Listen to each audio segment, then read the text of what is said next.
Hello students, welcome to the chemistry class. So in last class we were doing some problems related to the Heisenberg uncertainty principle as well as de Broglie equation. So हमने जब boards model खत्म किया था तो boards model खत्म करने के बाद हमने उसके कुछ ड्रॉबैक पढ़े और उस ड्रॉबैक में जो दो पॉइंट थे related to the de Broglie equation and Heisenberg uncertainty principle, हमने उन दोनों पॉइंट्स को डिस्कस किया, जहां पे हमने ये देखा कि de Broglie equation and Heisenberg uncertainty principal जो पार्टिकल है माइक्रोस्कोपिक पार्टिकल्स उनकी वेव कैरेक्टरिस्टिक को कंसीडर करके बताया गया। सो बोर्ड्स मॉडल वहां पे एप्लीकेबल नहीं रहा और इसलिए हमने बोर्ड्स मॉडल को क्या किया है, डिस्कार्ड कर दिया, क्योंकि बोर्ड्स मॉडल क्या है, हाइजेनबर्ग अनसर्टेनिटी प्रिंसिपल को फॉलो नहीं कर पाता है ना। क्योंकि हमने देखा था लास्ट क्लास में भी कि हमने ये डिस्कशन किया था। लाइक अगर मैं आपको यहाँ पे रिप्रेजेंट करूं तो फिर से मैं बता रहा हूँ एक बार, बोर्ड्स ने क्या किया था, पाथ्स डिफाइन कर दिए थे। सो अपनी कैलकुलेशन के अकॉर्डिंग उन्होंने ये, अगर इलेक्ट्रॉन है जो कि किसी ऑर्बिट में प्रेजेंट है तो इलेक्ट्रॉन किसी ऑर्बिट, फिक्स ऑर्बिट में उन्होंने बोल दिया था और उसको हम बता सकते हैं, यानी अगर मैं रेडियस कैलकुलेट कर सकता हूं तो मैं बता सकता हूं कि इलेक्ट्रॉन न्यूक्लियस से कितना दूर होगा। साथ ही में मैं इस इलेक्ट्रॉन की वेलोसिटी भी बता सकता हूं। तो दोनों के लिए हमने फॉर्मूले पढ़े थे कि आर कैसे कैलकुलेट किया जाएगा एंड वी कैसे कैलकुलेट किया जाएगा। सो आर एंड वी, आर क्या रिप्रेजेंट कर रहा है, पोजीशन ऑफ इलेक्ट्रॉन। मतलब अगर मैं आर बता सकता हूँ, रेडियस मैं एग्जैक्टली कैलकुलेट कर सकता हूँ कि इलेक्ट्रॉन न्यूक्लियस यानी सेंटर से कितना दूर है, तो मतलब मैं उसकी पोजीशन बता रहा हूँ। सिमिलरली मैं उसकी क्या वेलोसिटी भी एग्जैक्टली बता सकता हूँ कि इलेक्ट्रॉन की वेलोसिटी कितनी होगी। तो हाइजेनबर्ग अनसर्टेनिटी प्रिंसिपल ये बोलता है कि पोजीशन एंड वेलोसिटी दोनों का साइमल्टेनियसली एक साथ कैलकुलेशन जो है वो एग्जैक्ट कैलकुलेशन नहीं किया जा सकता। करेक्ट, यही हमने पढ़ा था। सो अगर आप पोजीशन को एग्जैक्टली कैलकुलेट करते हैं तो वेलोसिटी में एरर आएगी, और अगर वेलोसिटी को कैलकुलेट करते हैं एग्जैक्टली तो फिर जो पोजीशन है उसमें बहुत बड़ी एरर आएगी। वो केस 1 केस 2 बना के हमने नोट भी किए थे, जिसमें केस 1 में हमने देखा था पोजीशन इन, अगर हम पोजीशन इन वेलोसिटी जो है वो जीरो ले रहे हैं, यानी error position in velocity, sorry uncertainty in velocity अगर हम जीरो ले रहे हैं, लाइक हमने ये डिस्कशन किया था, डेल्टा वी अगर हम जीरो कंसीडर कर रहे हैं तो उस केस में हमने देखा था कि हमारे पास जो डेल्टा एक्स है वो greater than equal to infinite, ये इक्वेशन आ रही थी। यानी कि position in, sorry uncertainty in position जो होगी वो बहुत ही बड़ी आएगी अगर हम अनसर्टेनिटी इन वेलोसिटी क्या जीरो रख रहे हैं। ये डेल्टा वी को मैंने बताया था, जिसको हम अनसर्टेनिटी बोलते हैं, यही क्या होती है, हमारी एरर को रिप्रेजेंट करता है। एरर इन वेलोसिटी जीरो है, एरर जीरो है का मतलब हम एग्जैक्टली वेलोसिटी को कैलकुलेट कर रहे हैं, तो फिर पोजीशन में जो एरर आएगी वो बहुत बड़ी आएगी। उसी तरह केस सेकंड बना के भी हमने किया था। सो यहाँ पे अब हमारा जो मॉडल था बोर्ड्स मॉडल, वो क्या हो गया, वो हमारा फेल कर गया। ये भी मैंने बताया था कि बोर्ड्स मॉडल हमारा कैसा एक मॉडल है, 2D मॉडल है, क्योंकि हम वहां पे उसको किसको, इलेक्ट्रॉन्स के जो पाथ हैं ऑर्बिट्स, इसको हम 2D में रिप्रेजेंट कर सकते हैं। करेक्ट, तो एक प्लेन पे मैं एक्स वाई एक्सिस के अकॉर्डिंग इसको रिप्रेजेंट कर सकता हूँ, लेकिन एक्चुअल में जो मैटर है जो एटम से मिलकर बना है वो कैसा है, 3D है। सो बोर्ड्स मॉडल हम यहाँ पे 2D में एक्सप्लेन कर रहे हैं। तो अब आगे हम देखेंगे कि जो बोर्ड्स मॉडल हमारा फेल हुआ वहां पे कौन से नए मॉडल की हम बात करेंगे। क्लियर है सबको यहाँ तक? तो लास्ट क्लास में कुछ क्वेश्चंस भी हमने किए थे related to Heisenberg uncertainty principle. अब आगे डिस्कशन करते हैं, आज की क्लास स्टार्ट करते हैं। सो आज की क्लास में हम डिस्कशन करेंगे quantum mechanical model of atom. Heading डालिए सब लोग, quantum mechanical model of atom. अब हम क्वांटम मैकेनिकल मॉडल, जो कि एक 3D मॉडल है, यानी 3 डायमेंशन को कंसीडर करके हम इसको डिस्क्राइब करेंगे, साथ में इसकी wave as well as particle nature दोनों को कंसीडर करके डेराइव किया गया। तो इसमें हम वेव की एक इक्वेशन डेराइव करते हैं जो कि हाइजेनबर्ग ने दी थी, उसके बारे में हम आगे डिस्कशन करेंगे। फिलहाल हम देखते हैं क्वांटम मैकेनिकल मॉडल क्या है एटम का। ठीक है, सो ये एक पॉइंट दिया गया है, यहां से आप इसको नोट कर लीजिए। पहले मैं बताता हूं क्या आपको नोट करना है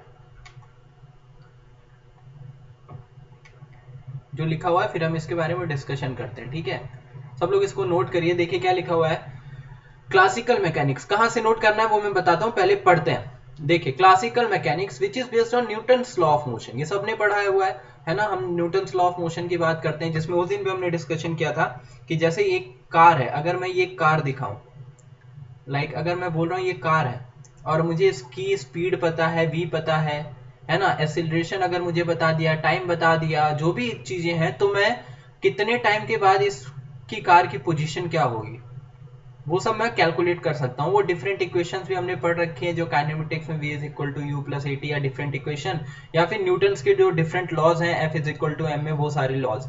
So that is classical mechanics, which is based on Newton's law of motion, successfully describe the motion of all macroscopic objects such as moving car, falling stone, orbiting planet, etc.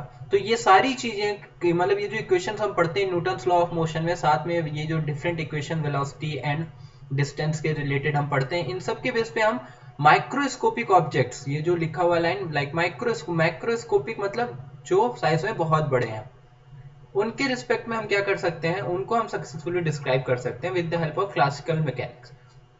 These objects have essentially a particle like behavior.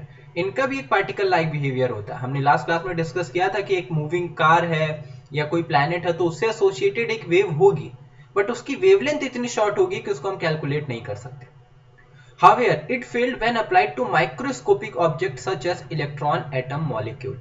This is because this line देखो, this is because this microscopic property have both observable wave-like property as well as observable particle-like properties, and classical mechanics ignore the concept of dual behavior of matter. और classical mechanics जो है वो दोनों matter के दोनों nature को क्या करता है, इग्नोर करता है, especially for the subatomic particle and the uncertainty principle. In order to explain the behavior of electron and other microscopic particle, a new branch of science called quantum mechanics was developed. अब ये quantum mechanics जिसमें आज भी बहुत कुछ research चल रही है, जिसमें हम पढ़ते हैं, सुनते हैं, लाइक क्वांटम फिजिक्स के बारे में, कि क्वांटम कंप्यूटर्स के बारे में हम सुनते हैं कि उसमें किस तरीके से सब एटॉमिक लेवल पे चीजों को डिस्क्राइब किया जा रहा है ना। आपने सुना होगा लाइक क्वांटम कंप्यूटर जो पहले नॉर्मल कंप्यूटर से उनसे कई गुना, थाउजेंड्स, कितने भी 1000 टाइम्स उनकी इफिशिएंसी होती है क्वांटम कंप्यूटर्स की, है ना।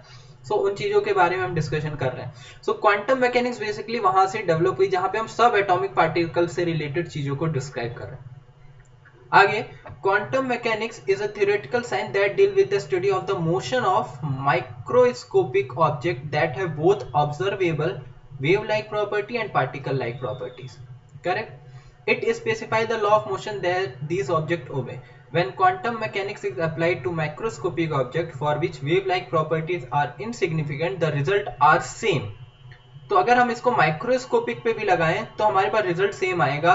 क्यों? क्योंकि उनके लिए जो वेव कैरेक्टरिस्टिक है बड़े, ये लिखा हुआ है ना मैक्रोस्कोपिक ऑब्जेक्ट, जो बहुत बड़े मॉलिक्यूल्स हैं या बहुत बड़ा मास का अगर कोई हम मैटर की बात कर रहे हैं तो उसकी केस में वेव लाइक प्रॉपर्टी क्या होगी, इनसिग्निफिकेंट होगी। हमने पहले भी डिस्कस किया, उसकी वेव कैरेक्टरिस्टिक इनसिग्निफिकेंट हो जाएगी, तो केवल पार्टिकल नेचर बनेगा, और उसके बारे में भी डिस्कस कर रहे हैं। ठीक है, सो इस चीज को आप नोट कर लीजिए। तो आप कहां से नोट करना चाहते हैं, आप स्टार्टिंग से लेके आप नोट कर लीजिए ये क्लासिकल मैकेनिक्स, मैं यहाँ पे मार्क कर दे रहा हूँ, दिस क्लासिकल मैकेनिक्स से लेके specially for behaviour of matter, specially for subatomic particle, बस यहाँ तक। ठीक है, देन सेकेंड पैराग्राफ में quantum mechanics observable and law of motion that these objects obey, and second paragraph quantum mechanics यहाँ से लेके दीज ऑब्जेक्ट्स ओबे। ठीक है, ये बस एक अंडरस्टैंडिंग के लिए आपको बताया गया है कि इन माइक्रोस्कोपिक मतलब जो बहुत स्मॉलर पार्टिकल्स हैं जिनका मास बहुत कम है, उनके लिए जब वेव कैरेक्टरिस्टिक को भी कंसीडर करना होता है तो हम क्वांटम मैकेनिक्स या क्वांटम फिजिक्स का जो भी हमारा एक नया कॉन्सेप्ट आया है उसको हम यूज करके कैलकुलेट करते हैं। अब इस क्वांटम मैकेनिक्स में जब हम दोनों चीजों को कंसीडर कर रहे हैं, किसको, सब लोग पहले ये नोट कर लीजिए, वीडियो पॉज करिए, इसको नोट कर लीजिए, फिर हम आगे का डिस्कशन करेंगे। ठीक है, सो क्वांटम मैकेनिक्स में जो हम बात कर रहे हैं कि हम मैटर जो स्मॉलर पार्टिकल्स हैं उनके wave characteristic and particle characteristic दोनों को कंसीडर करके हम कैलकुलेट करेंगे उनके जो भी वेलोसिटीज वगैरह या उनकी पोजीशंस कहां पे। सॉरी, सो अब इसमें एक जो वेव कैरेक्टरिस्टिक है, वेव का एक इक्वेशन आएगा। ठीक है, श्रोडिंगर वेव इक्वेशन आता है, वो मैं आगे डिस्कस करूंगा, अभी के लिए उस पॉइंट को नहीं हम डिस्कस कर रहे हैं। इस श्रोडिंगर वेव इक्वेशन आता है इस क्वांटम मैकेनिक्स को कंसीडर करके, और इस इक्वेशन को सॉल्व करके हमें different x y z axis के अलोंग जो है प्रोबेबिलिटी इलेक्ट्रॉन की मिलती है। सो बट उसके बारे में हम आगे डिस्कशन करेंगे, अभी के लिए उस पॉइंट को नहीं बात कर रहे हैं, यहाँ तक नोट कर लीजिए। अब हम आगे बात करते हैं, ये तो हमारा था quantum mechanical model of atom की, जो हमारा क्वांटम मैकेनिकल मॉडल एटम है वो कैसे डेवलप किया गया, ठीक है, किस थ्योरी पे बेस्ड है, जिसमें हम वेव एंड पार्टिकल दोनों कैरेक्टरिस्टिक को कंसीडर करके उस भी स्मॉलर पार्टिकल की जो भी पोजीशन है, वेलोसिटी है, उनको हम कैलकुलेट करते हैं। सो अब आगे, अब इसमें एक नया कॉन्सेप्ट आता है ऑर्बिटल्स का। ऑर्बिटल क्या होते हैं? अब ये पॉइंट्स सबको नोट करना, अभी नहीं नोट करना, पहले वहां तक नोट कर लिया सबने। अब मैं इसको आपको एक्सप्लेन करता हूँ क्या है ये, देन उसके बाद हम बात करते हैं। ऑर्बिटल्स का एक नया कांसेप्ट आया है जिसके बारे में, तो इसमें जब हम क्लासिकल मैकेनिक्स को छोड़ के क्वांटम मैकेनिक्स के अकॉर्डिंग बात करते हैं, तो एक नया कांसेप्ट आ रहा है हमारा, जिसमें हम बात कर रहे हैं किसकी? ऑर्बिटल्स की। What is orbitals? ऑर्बिट तो हमें पता है, अब ये एक नया पॉइंट आया है ऑर्बिटल्स, तो हम उसके बारे में डिस्कशन कर रहे हैं। पहले हम समझते हैं ऑर्बिटल्स होते क्या है, ठीक है। तो हेडिंग डालेंगे सब लोग यहाँ पे, क्या कॉन्सेप्ट ऑफ ऑर्बिटल्स, कि मैं लिख देता हूँ, अदरवाइज आप गलत कर दोगे। सो हेडिंग डालना है, पहले तो quantum mechanics model of atom डाल के जो पिछला मैंने नोट करा है वो नोट कर लीजिए। अब हेडिंग डालिए कॉन्सेप्ट ऑफ ऑर्बिटल्स।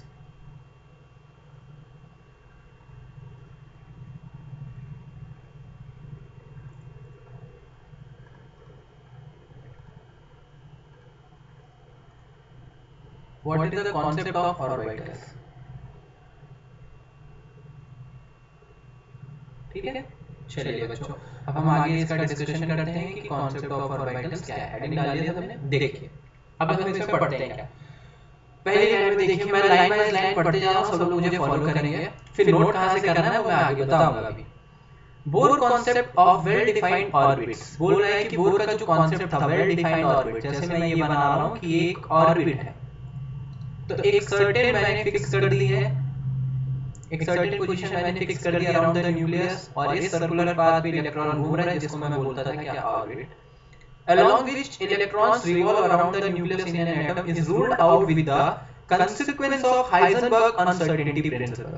बोल रहा है कि जो इलेक्ट्रॉन घूमता था अराउंड द न्यूक्लियस, वो अब हाइजेनबर्ग अनसर्टेनिटी प्रिंसिपल आने के बाद क्या हो गया? Ruled out. क्यों? क्योंकि यहाँ पे तो हमने पोजीशन फिक्स कर दी थी कि एक सर्कुलर पाथ पे एक फिक्स्ड जो पाथ है उसी पे इलेक्ट्रॉन घूमेगा। सो इस फिक्स्ड पाथ पे इलेक्ट्रॉन घूम रहा है, तो मैंने ये बता दिया कि इलेक्ट्रॉन की पोजीशन क्या है, मैंने ये भी बता दिया इलेक्ट्रॉन की वेलोसिटी क्या है। बट हाइजेनबर्ग अनसर्टेनिटी प्रिंसिपल आने के बाद ये मॉडल हमारा फेल हो जाएगा, है ना। तो मतलब हम ऑर्बिट डिफाइन नहीं कर सकते, मतलब मैं ये बोल ही नहीं सकता कि इलेक्ट्रॉन किस ऑर्बिट में घूम रहा है, क्योंकि अगर मैं ये बोल रहा हूँ तो फिर मैं उसकी क्या पोजीशन फिक्स कर दूंगा, और वेलोसिटी भी अगर मैं निकाल ले रहा हूँ तो उस केस में क्या हो जाएगा? वो वहां पे कॉन्ट्राडिक्ट कर जाएगा with respect to Heisenberg uncertainty principle. So according to this it is not possible to determine precisely the position and momentum of an electron in an atom, correct? ये हमने पढ़ा था। अब आगे देखिए, यहाँ से जो मार्क कर रखा है, यहाँ से देखिए क्या लिखा है, in the quantum mechanical model we talk about certain region in space around the nucleus where the probability of finding the nucleus, ये लिखा हुआ है, ये गलत लिखा है, इसको कट कर लीजिए सब लोग, this is not nucleus, यहाँ लिखा होना चाहिए इलेक्ट्रॉन। समझ में आ रहा है सबको क्या बोल रहा हूँ मैं? यहाँ क्या लिखा होना चाहिए? इलेक्ट्रॉन।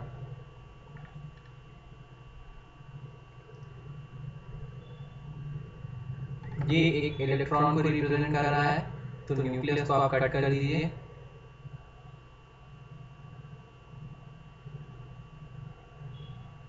और इसके ऊपर आप लिख लीजिए इलेक्ट्रॉन। तो क्या लिखा है? In the quantum we talk about certain region in the space around the nucleus where the probability of finding the electron is maximum. Such regions are expressed by mathematical expression and are called orbital wave function or commonly known as orbitals. Therefore, the wave equation lead to the concept of orbitals instead of well defined. So wave equation की बात कर रहा है, तो मतलब wave characteristic को हम consider कर रहे हैं। जब हम वेव कैरेक्टरिस्टिक को कंसीडर करते हैं तब ये कॉन्सेप्ट आता है ऑर्बिटल्स का, और उसमें हमें एक well instead of well defined circular orbit, तो जो हमने वेल डिफाइंड सर्कुलर ऑर्बिट बताया था, अब उसकी जगह पॉइंट आता है प्रोबेबिलिटी का। तो अब देखिए, ये देखो इलेक्ट्रॉन मैंने माना था केवल पार्टिकल, तो पार्टिकल था तो मैंने इसको डिफाइन कर दिया कि एक सर्कुलर पाथ पे घूम रहा है। बट जब ये एक वेव की तरह घूम रहा है, एक वेव, अब मैं बोल रहा हूँ इससे एसोसिएटेड वेव है और उस वेव की एक वेव कैरेक्टरिस्टिक भी ये दिखाएगा। सो यहाँ पे अब हम ये बोल रहे हैं कि इसकी वेव एंड पार्टिकल दोनों नेचर है। तो अब मैं इसको फिक्स नहीं कर सकता कि ये इलेक्ट्रॉन मुझे हमेशा इसी सर्कुलर पाथ पे मिलेगा।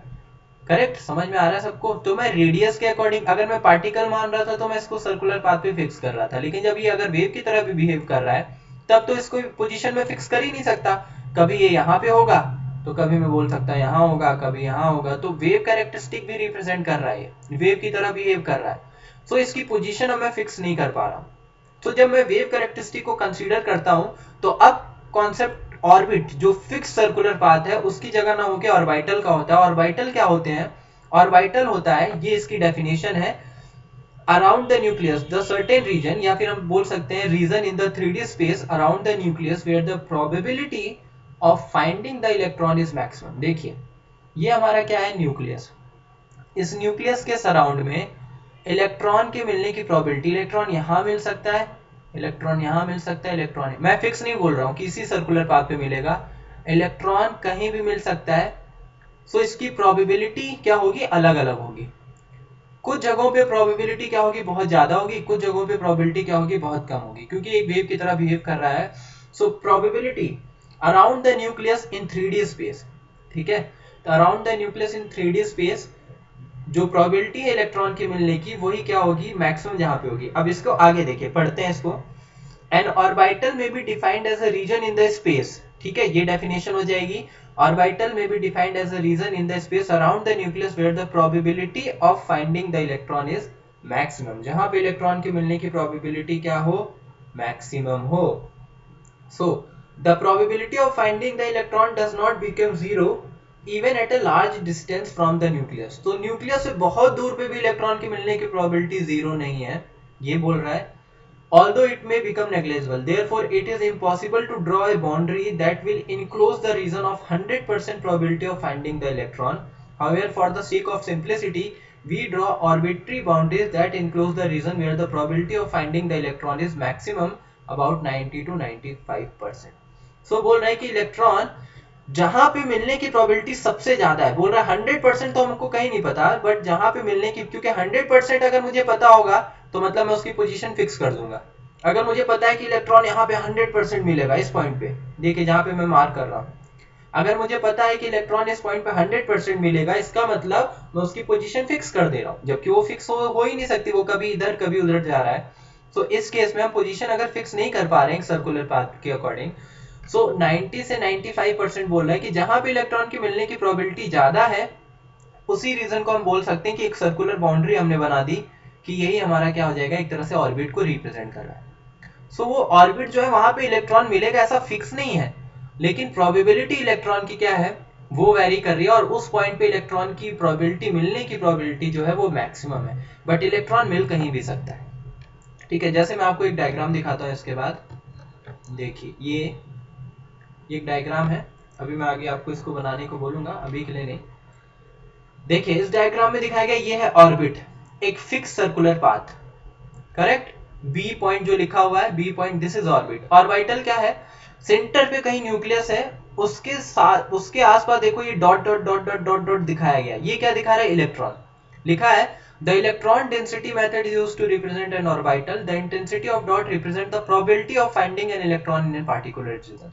तो intensity of dot, intensity of dot का क्या मतलब है?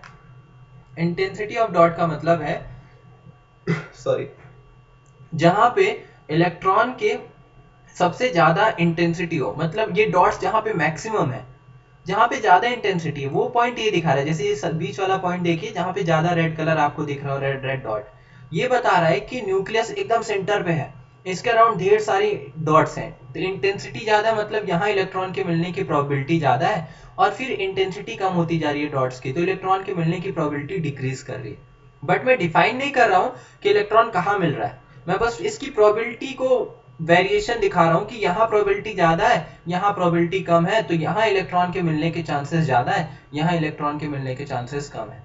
तो एक तरह का रिप्रेजेंटेशन है ऑर्बिटल के लिए इसकी प्रोबेबिलिटी के बेस पे कि ऑर्बिटल क्या है? एक 3D स्पेस, मतलब 3D स्पेस में around the nucleus, nucleus centre में होगा, सेंटर में जो न्यूक्लियस है उसके अराउंड जो 3D स्पेस है उसके अराउंड जो न्यूक्लियस के अराउंड जो स्पेस है उसमें इलेक्ट्रॉन की मिलने की जो प्रोबेबिलिटी है उसी को हम क्या बोल रहे हैं, ऑर्बिटल, और वो भी कैसी होनी चाहिए, मैक्सिमम प्रोबेबिलिटी, है ना।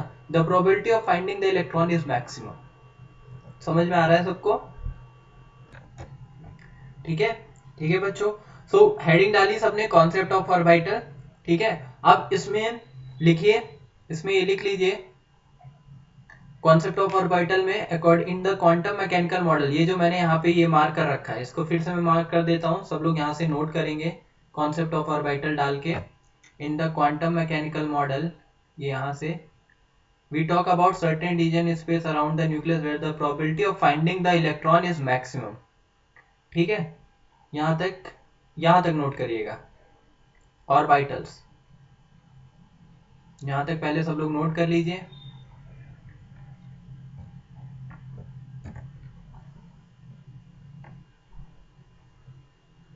उसके बाद आगे में भी define region probability of finding the electron is maximum.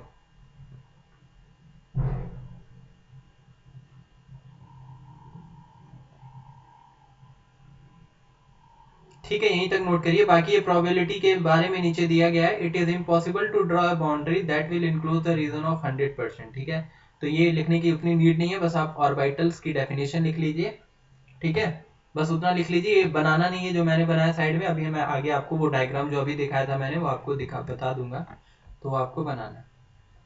तो ये पॉइंट क्या है, आगे इस पॉइंट का हम देख रहे हैं। In an atom there are large number of orbital, these orbitals are quantitatively distinguished from each other by their shape, size and orientation. So an orbital of smaller size means there is more chance of finding the electron near the nucleus. Similarly, shape and orientation mean that there is more probability of finding the electron along certain direction than other। ठीक है, so ये जो point है, ये point अभी के लिए आप नोट कर लीजिए। ठीक है, उसके बाद हम आगे इसको देखेंगे कि इसमें क्या बताया जा रहा है, क्योंकि इसमें बस ये बता रहा है, अगर मैं आपको नॉर्मली समझाऊं, बस मैं जनरली समझा रहा हूँ। कुछ जैसे ऑर्बिटल्स होते हैं, तो ऑर्बिटल के डिफरेंट डिफरेंट शेप होते हैं। कुछ ऑर्बिटल ऐसे होते हैं स्फेरिकल अराउंड द न्यूक्लियस, ये न्यूक्लियस में डॉट दिखा रहा हूँ, दिस इज न्यूक्लियस। अभी हम आगे पढ़ेंगे कौन कौन से ऑर्बिटल होते हैं, क्या शेप होते हैं। कुछ ऑर्बिटल्स ऐसे होते हैं डम्बल शेप, जिसको बोलते हैं डम्बल शेप। डम्बल जैसे आपने देखा ना सबने जिम में, हम जो जिम लोग जाते होंगे उनको तो एग्जैक्टली पता ही होगा। तो दिस इज डम्बल। तो डम्बल शेप में ये बता रहा है कि ये अगर न्यूक्लियस है तो इलेक्ट्रॉन की मिलने की प्रोबेबिलिटी इस डायरेक्शंस में along the which direction, like अगर मैं इसको बोल दूं ये एक्स एक्सिस के अलोंग है, this is Y, this is Y, this is X axis, तो इलेक्ट्रॉन की मिलने की प्रोबेबिलिटी एक्स एक्सिस के अलोंग है। ठीक है, क्योंकि यहाँ पे ये डंबल हमने बना रखा है। तो कुछ ऑर्बिटल्स का शेप डिफरेंट डिफरेंट होता है, उनका ओरिएंटेशन इसका मैं बोलूँ तो क्या बोलूंगा, एक्स एक्सिस के अलोंग है। वाई एक्सिस के अलोंग मुझे कोई इलेक्ट्रॉन नहीं मिलेगा। तो एक ऑर्बिटल का शेप है जो डंबल शेप में, वैसे ही एक इलेक्ट्रॉन, ये एक ऑर्बिटल है, ये ऑर्बिटल का शेप कैसा है, स्फेरिकल। तो यहाँ पे इलेक्ट्रॉन हर डायरेक्शन में मिलेगा, स्फेरिकल है तो एक्स वाई जेड हर डायरेक्शन में इलेक्ट्रॉन की मिलने की प्रोबेबिलिटी होगी, करेक्ट। तो ये डिफरेंट शेप एंड साइज के ऑर्बिटल्स हो सकते हैं, उनके बारे में हम आगे देखेंगे। तो ये जो पॉइंट यहाँ पे लिखा हुआ अभी के लिए इसको आप नोट कर लीजिए पूरा। ठीक है, यहाँ से लेके इन एन एटम से along certain other directions, जहाँ पे बताया गया है कि ये थर्ड लाइन में देखिए लिखा हुआ है शेप, साइज एंड ओरिएंटेशन। तो ऑर्बिटल्स के डिफरेंट शेप होंगे, साइज होंगे, ओरिएंटेशंस होंगी, और उसके अकॉर्डिंग हमें पता चलेगा इलेक्ट्रॉन की मिलने की प्रोबेबिलिटी कहाँ पे मैक्सिमम है, कहाँ पे मिनिमम है। ठीक है, और बोल रहा है an smaller orbital of smaller size mean there is more chance of finding the electron near the nucleus. Obvious सी बात है, अगर मैं बोलूँ कि ये एक मेरा न्यूक्लियस है, मान लो दो स्फेरिकल ऑर्बिटल्स है, एक ये है एक दूसरा ये है। सो दूसरा वाला बड़ा है, तो किसमें इलेक्ट्रॉन के मिलने की ये ऑर्बिटल पहला है, दिस इज 1, दिस इज 2। सो ये स्मॉलर है साइज में, तो यहाँ पे इलेक्ट्रॉन के मिलने की जो प्रोबेबिलिटी है, अब ये ऑर्बिटल है तो इलेक्ट्रॉन के मिलने की प्रोबेबिलिटी इसके अंदर ही होगी और वो न्यूक्लियस के पास होगी। तो यही बोला है the smaller size mean there is more chance of finding the electron near the nucleus. तो जितना छोटा ऑर्बिटल होगा उतनी ज्यादा चांसेस है कि वो न्यूक्लियस के पास इलेक्ट्रॉन के मिलने की प्रोबेबिलिटी होगी। क्लियर है, ये तो आप समझ ही सकते हैं। बड़ा जितना होता जाएगा, तो अब जैसे मैं सेकंड के लिए बोलूं तो सेकंड ये ऑर्बिटल पूरा रिप्रेजेंट कर रहा है, स्फेरिकल शेप वाला मैंने अगर लिया एग्जांपल कि मैंने क्या ऑर्बिटल है जिसका शेप कैसा है, स्फेरिकल। सो इस ऑर्बिटल के इलेक्ट्रॉन मुझे यहाँ मिल सकता है, यहाँ मिल सकता है, यहाँ मिल सकता है, ठीक है, तो वो ऑर्बिटल के लिए न्यूक्लियस से दूर भी इलेक्ट्रॉन मिल सकते हैं, लेकिन फर्स्ट वाली के लिए इलेक्ट्रॉन केवल इसके अंदर मिलेंगे, मतलब न्यूक्लियस से पास मिलेंगे। तो जितना छोटा होगा उतनी ज़्यादा चांसेस है इलेक्ट्रॉन न्यूक्लियस के पास मिलेगा।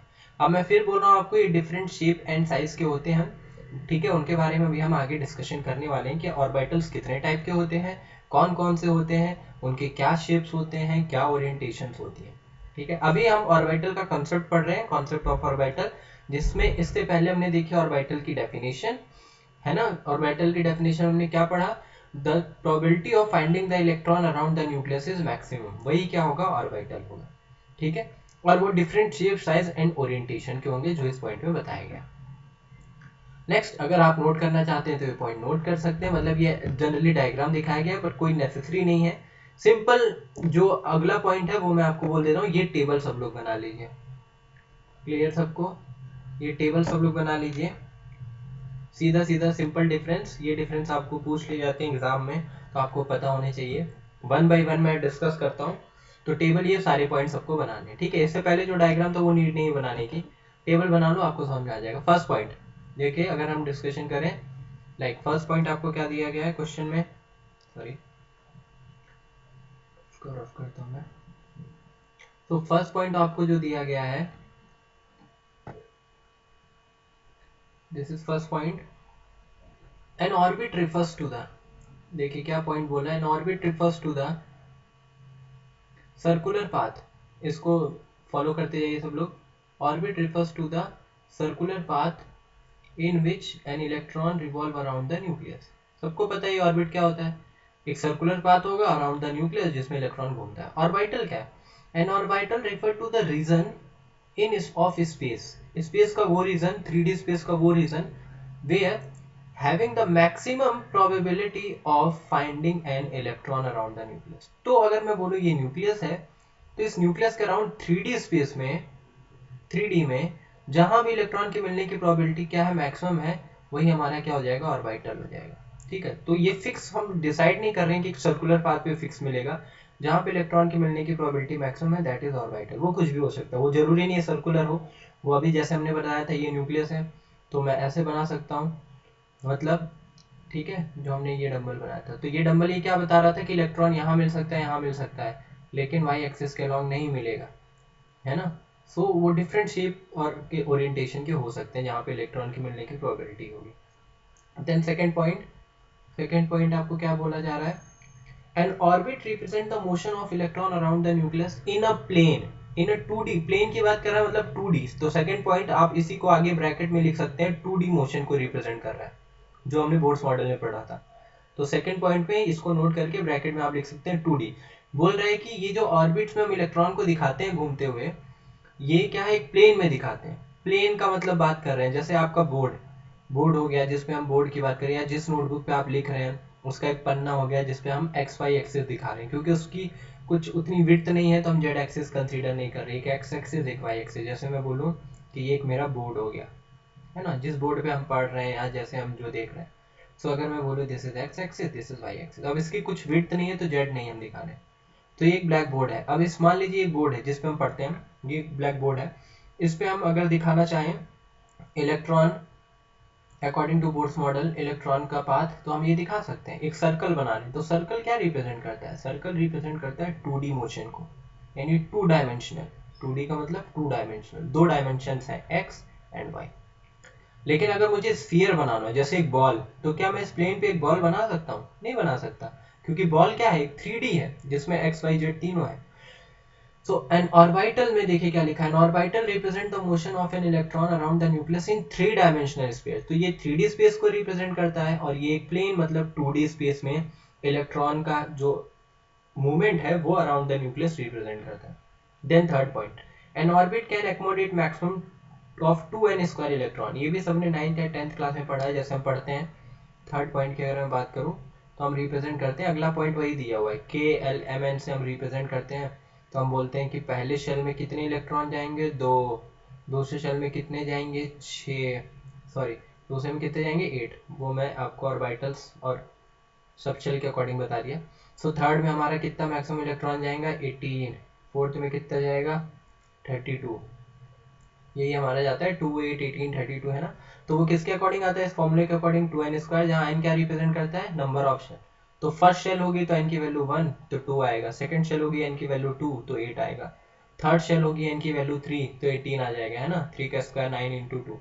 सो ये नंबर ऑफ मैक्सिमम इलेक्ट्रॉन हम इस तरीके से निकालते हैं। जबकि ऑर्बिट्स में, यानी ये ऑर्बिट्स में इतने इलेक्ट्रॉन्स हो सकते हैं maximum. Orbital can accommodate maximum of 2 electron. Her orbital में मैक्सिमम 2 ही इलेक्ट्रॉन होंगे बस। वेरी इंपॉर्टेंट पॉइंट, नोट करते, ये टेबल पूरी ही नोट करनी है आपको।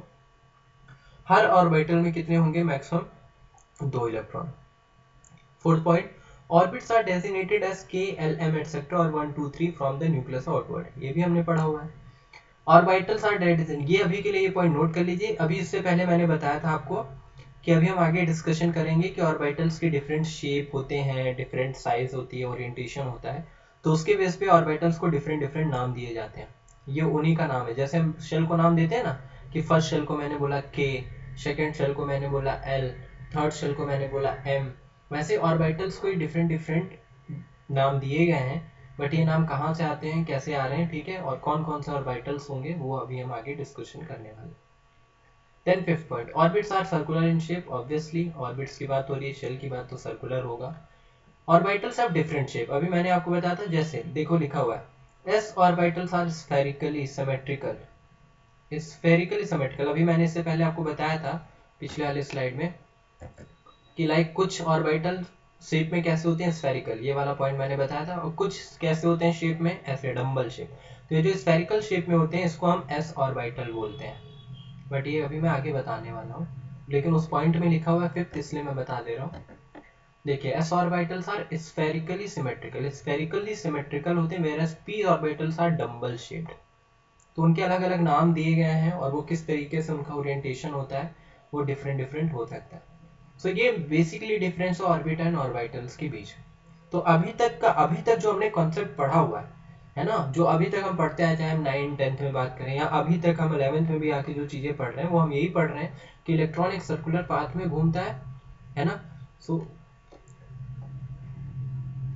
अभी तक के जो हमने पढ़ा है, मैं उसकी बात कर रहा हूँ कि अभी तक हमने 2D मोशन ही इलेक्ट्रॉन का पढ़ा हुआ है कि इलेक्ट्रॉन अराउंड द न्यूक्लियस अगर घूम रहा है, डिफरेंट शेल में घूमता है, के एल एम एन से हम रिप्रेजेंट करते हैं, हर शेल में कितने इलेक्ट्रॉन्स हो सकते हैं, है ना। सो वो सब, ये सब जो भी हमने पढ़ा, ये सब इसके 2D मोशन को रिप्रेजेंट करता है, 2 डायमेंशनल को। बट एक्चुअल में आप सोचो तो ऑब्वियसली सोचना क्या, हमको भी पता है कि हम भी 3D में एग्जिस्ट करते हैं, हर मैटर का एक 3D फॉर्म है, 3 डायमेंशन में, है ना। तो सब कुछ हम जो देख सकते हैं, फील कर पा रहे हैं, मतलब मैक्सिमम चीज़ें तो 3D में एग्जिस्ट कर रही हैं, ना। तो उन 3D में भी मैटर है, तो मतलब जो एटम है उसमें जो इलेक्ट्रॉन है वो 3D मोशन, तो उसकी 3D मोशन को कंसीडर करके और साथ में वेव कैरेक्टरिस्टिक को भी कंसीडर करके वेव मैकेनिकल मॉडल, जो क्वांटम मैकेनिकल मॉडल है, वो डेवलप किया गया। और वहीं पे कॉन्सेप्ट आता है ऑर्बिटल्स का, ठीक है, जो 3D स्पेस में बात करता है इलेक्ट्रॉन की प्रोबेबिलिटी की। तो ये पॉइंट हो गया, सबने टेबल नोट कर ली, क्लियर। चलिए अब हम आगे डिस्कशन, ये हो गया ऑर्बिटल, हमें समझ में आ गया कि ऑर्बिटल होता क्या है, क्या डेफिनेशन है, ठीक है। अब कौन कौन से होते हैं, कितने टाइप के होते हैं, वो हम आगे डिस्कशन करेंगे, ठीक है। अब नेक्स्ट हेडिंग सब लोग डालेंगे, इसको मैं जूम करता हूँ थोड़ा सा।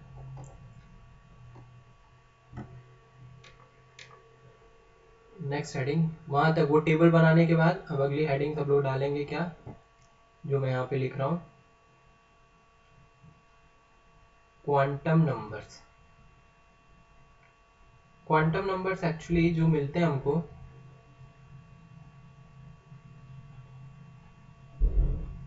वो जो हमने पढ़ा था इससे पहले। तो क्वांटम नंबर्स क्या है, क्वांटम नंबर्स जो है, देखिए पढ़ते हैं एक बार, फिर मैं आपको बताता हूँ इसमें। Large number of orbitals are possible in an atom. किसी एटम में ढेर सारे ऑर्बिटल्स पॉसिबल हैं, ऑब्वियसली डिफरेंट टाइप के हो सकते हैं, ओरिएंटेशन डिफरेंट हो सकती है। These orbitals are designated by a set of number known as quantum number. तो हर ऑर्बिटल को रिप्रेजेंट करने के लिए कुछ नंबर्स फिक्स किए गए हैं, जिनको बोलते हैं quantum number. In order to specify size, energy, shape, and orientation of orbital, 3 quantum numbers are required. These are principal quantum, azimuthal, magnetic quantum number. In order to specify the electron, यहाँ बोल रहा है कि किसको specify करना है? Orbitals को। ये वाली लाइन देखिए जो आपको दिख रही है, स्पेसिफाई ओरिएंटेशन ऑफ ऑर्बिटल्स, है ना। तो in order to specify size, energy, shape and orientation of orbital, 3 quantum numbers are required.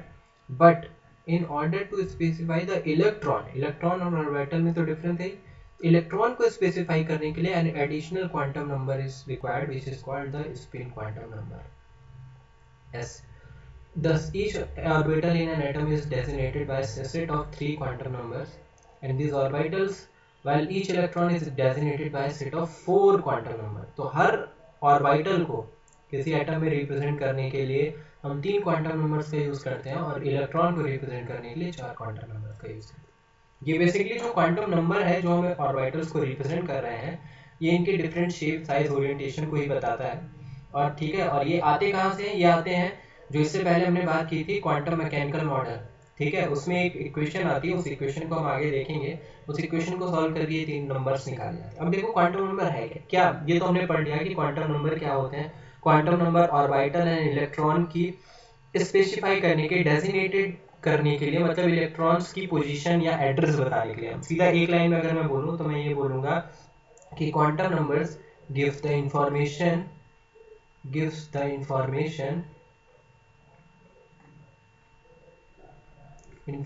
Note कर लीजिए, give the information of quantum numbers give the information of complete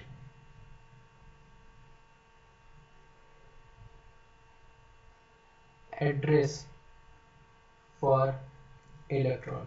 तो electron कहाँ पे है atom के अंदर, उसकी कंप्लीट एड्रेस की इंफॉर्मेशन देते हैं क्वांटम नंबर्स। जैसे यहाँ पे लिखा हुआ है last line, each electron is designated by set of 4 quantum number. तो 4 क्वांटम नंबर है, वो चारों क्वांटम नंबर अगर मुझे पता है तो मैं बता सकता हूँ कि इलेक्ट्रॉन कहाँ पे होगा।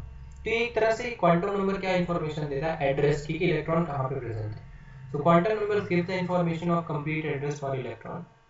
जैसे मैं आपको समझाऊं, ठीक है, मान लीजिए आपसे पूछा जाए किस प्लैनेट अर्थ पे, ऑब्वियसली जो ह्यूमंस है वो प्लैनेट अर्थ पे हैं। अब हम ये नहीं बात कर रहे हैं कि आपको कुछ हमारे साइंटिस्ट मार्स पे गए हुए हैं तो हम उसको कंसीडर कर रहे हैं, या कुछ इंटरनेशनल स्पेस स्टेशन में बैठे हुए हैं तो उनको कंसीडर कर रहे हैं। हम नॉर्मली बात कर रहे हैं कि जो है पीपल वो कहाँ पे है, प्रेजेंट है अर्थ पे। अब मुझे किसी बंदे को ढूंढना है इस अर्थ पे मुझे ढूंढना है किसी बंदे को। तो सबसे पहली कैटेगरी क्या मैं चूज करूंगा, कैसे मैं ढूंढूंगा? मैं उसको 4 क्वांटम नंबर, जैसे अभी मैंने बताया, एड्रेस बताते हैं, complete address for an electron. तो उसी एड्रेस को मैं रिप्रेजेंट करना चाहता हूँ। तो किसी बंदे को अगर मुझे ढूंढना है, बंदा या बंदी जो भी है, ठीक है, बंदी भी हो सकती है ऑब्वियसली। सो अर्थ के रिस्पेक्ट में अगर मैं बात कर रहा हूँ, सो अर्थ पे मुझे ढूंढना है किसी आदमी को या जो भी है। तो उसके लिए मैं सबसे पहली चीज़ क्या फाइंड आउट करना करूँगा? मैं ये फाइंड आउट करूँगा कि वो किस कंट्री में है। मैं यही फाइंड आउट करूँगा ना, क्योंकि अर्थ में आने के बाद अर्थ पे है, अब ऑब्वियसली मार्स और उसकी बात नहीं करते हैं, तो अर्थ पे। अब अर्थ पे डिफरेंट कंट्रीज हैं, तो वो किस कंट्री में? सबसे पहले तो मुझे ये फाइंड आउट करना पड़ेगा। कंट्री मुझे पता चलिए, अब कंट्री के बाद मैं क्या जाऊँगा सेकेंड लेवल। मुझे पता चलिए, मान लो कि वो किस कंट्री में एग्जिस्ट है, इंडिया में है, जो भी बंदा है, ठीक है, इंडिया में है। अब इंडिया में वो कहाँ होगा? तो इंडिया में सेकंड कैटेगराइजेशन क्या होगा? मैं क्या ढूंढूंगा? स्टेट्स ढूंढूंगा, क्योंकि अगर मैं कंट्री मुझे पता चल गई इंडिया, अब मैं इंडिया में कहाँ, तो मुझे पता होना चाहिए यूपी में, एमपी में, महाराष्ट्र में, तमिलनाडु में, आंध्रा में, है ना, किस स्टेट में है वो। सो पहले फिर मैंने उसका स्टेट ढूंढ लिया। अब मान लो मुझे पता चल गया कि वो कहाँ पे है, महाराष्ट्र में। तो महाराष्ट्र में मैं क्या देखूंगा? महाराष्ट्र में अब मैं ये देखूंगा कि वो डिफरेंट डिस्ट्रिक्ट, महाराष्ट्र में अब डिस्ट्रिक्ट वाइज कैटेगराइजेशन हो जाएगा। सो डिफरेंट डिस्ट्रिक्ट्स, मैं डिस्ट्रिक्ट बोल सकता हूँ। मैं इसको 4 ही कैटेगरीज में डिवाइड कर सकता हूँ, आप स्मॉलर करके कितने भी कर सकते हैं। बट मैं वो 4 पॉइंट से आपको यहाँ पे समझाने की कोशिश कर रहा हूँ। डिस्ट्रिक्ट मैंने ढूंढी कि किस डिस्ट्रिक्ट में वो बंदा है, ठीक है। अब उस डिस्ट्रिक्ट में सिटी भी मैं बोल सकता हूँ, यहाँ उस डिस्ट्रिक्ट को ढूंढ लिया, या फिर डायरेक्ट मैं सिटी ढूंढ सकता हूँ, करेक्ट, ये भी हो सकता है। अगर 2 सिटी अलग अलग, मतलब सेम नाम से नहीं है, तो फिर मैं डायरेक्ट सिटी ढूंढ सकता हूँ, है ना। जैसे मैं ढूंढ रहा हूँ बारामती, तो अब मुझे पता है कि पूरे महाराष्ट्र में क्या बारामती नाम का जो तालुका एरिया वो एक ही है। तो मैं डिस्ट्रिक्ट पुणे में क्यों आऊँगा, मैं सीधा बारामती ढूंढ लूंगा, है ना। तो मैं सिटी ढूंढ लूंगा।